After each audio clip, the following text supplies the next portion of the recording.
The story of the trade war between the United States and China is not just about tariffs and numbers. It's a story about power, pride, and the struggle for global dominance. For decades, the economic relationship between these two nations was built on dependence and opportunity. The United States relied on China for cheap manufacturing and labor, while China relied on the U.S. for access to its markets, technology, and investment. It was a partnership of convenience, until it wasn't. To understand why this trade war began, we need to look back to the late 20th century. After the Cold War ended, America stood as the world's only superpower. Its economy was booming, its companies ruled global markets, and its influence stretched across continents. China, meanwhile, was still emerging from isolation. But under the leadership of Deng Xiaoping, China began a journey of economic reform. The country opened its doors to foreign investment, introduced market-oriented policies, and welcomed Western companies eager to reduce production costs. In the 1990s and early 2000s, American corporations flocked to China. Labor was cheap, regulations were loose, and profit margins were irresistible. Companies like Apple, Nike, and General Motors built factories or partnered with Chinese manufacturers. The result was a flood of affordable products into American homes: phones, clothes, electronics, furniture, all stamped, made in China. For a while, everyone benefited. American consumers enjoyed lower prices, U.S. companies saw record profits, and China's economy exploded. Millions were lifted out of poverty, and cities like Shenzhen and Shanghai became global symbols of industrial power. But beneath this economic success was an imbalance that would eventually spark conflict. China's growth was built on exports, while America's economy became increasingly dependent on imports. By the mid-2000s, the U.S. trade deficit with China had ballooned into the hundreds of billions of dollars. Washington began to worry that this relationship was unsustainable. American factories closed as manufacturing jobs moved overseas. Politicians started blaming China for hollowing out the U.S. industrial base. The anger wasn't just about economics, it was about pride.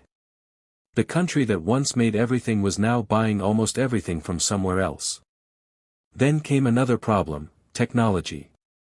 As China grew stronger, it began investing heavily in innovation, artificial intelligence, telecommunications, and high-tech manufacturing.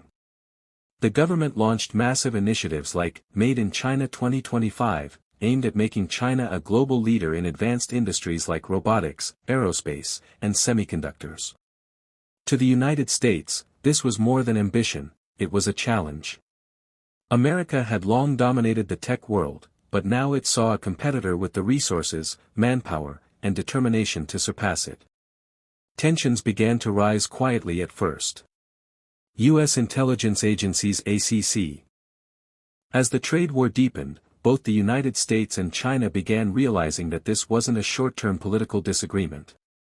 It was a confrontation between two economic giants who were bound together yet determined to outmaneuver each other. The world had entered an era of economic nationalism, and global trade, once celebrated as the engine of prosperity, was now becoming a weapon.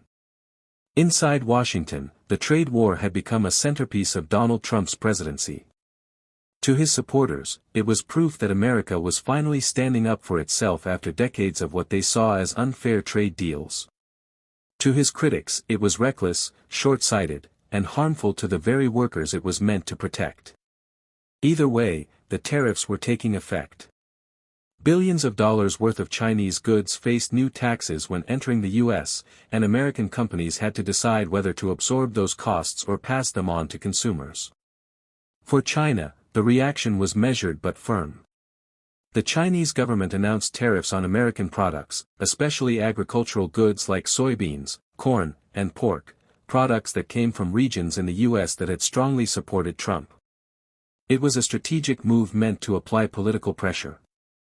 At the same time, China's state media framed the conflict as an act of economic bullying by the U.S. and encouraged a spirit of national resilience. What made this conflict so complex was how deeply intertwined both economies were. For decades, American corporations had built supply chains that stretched across China. The smartphones Americans used, the electronics they relied on, and even the medical equipment in their hospitals often came from Chinese factories. Suddenly, companies had to rethink everything: where they sourced parts, how they produced goods, and whether it was even possible to separate from China. Meanwhile, American farmers faced devastating losses. Shipments of soybeans that once sailed to Chinese ports sat unsold. Prices collapsed, and the U.S. government was forced to roll out billions of dollars in emergency subsidies to keep farmers afloat. In Washington, officials tried to downplay the pain, insisting that short-term sacrifice was necessary for long-term fairness. But across rural America, frustration grew. In Beijing, the leadership viewed the trade war as a test of endurance. China's long-term strategy wasn't built on quick wins, it was built on patience. The government had experience managing crises, and it began shifting focus inward. Domestic consumption was encouraged, new trade partners were sought in Asia, Africa, and Europe, and massive investments were poured into technology and innovation. Instead of backing down, China decided to accelerate its ambition to become self-reliant in critical industries. Technology became the true battleground. The United States accused Chinese firms like Huawei and ZTE of being security threats, claiming they had ties to the Chinese military.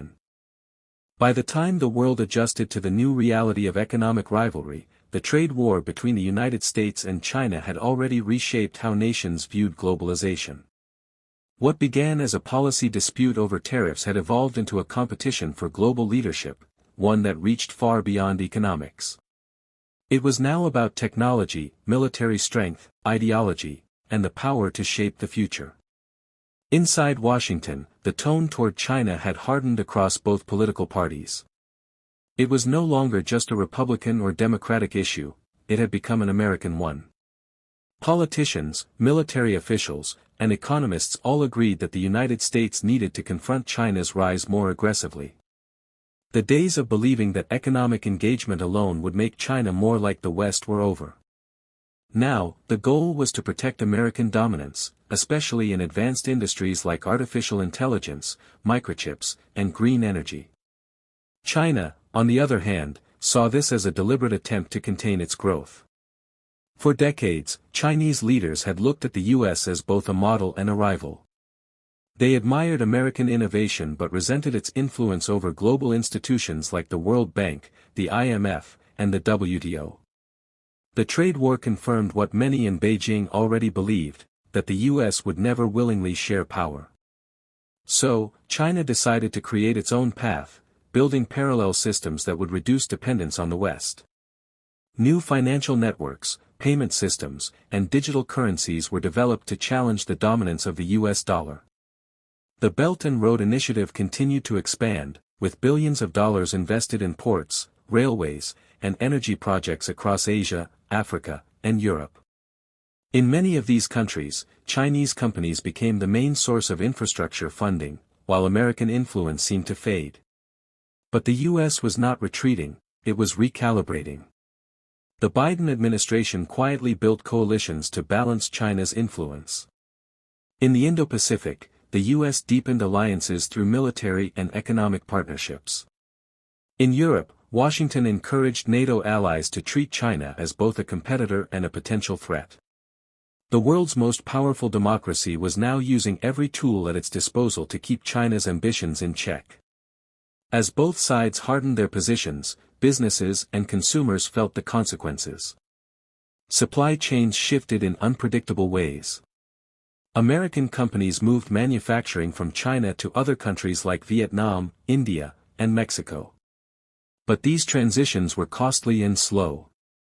Prices rose in the U.S. for everyday goods, from electronics to clothing, as tariffs and production adjustments took their toll. Inflation pressures grew, and the promise of cheap imports that had defined the global economy for decades began to fade. In China, the economy faced its own pressures. The real estate sector struggled, youth unemployment rose, and foreign investment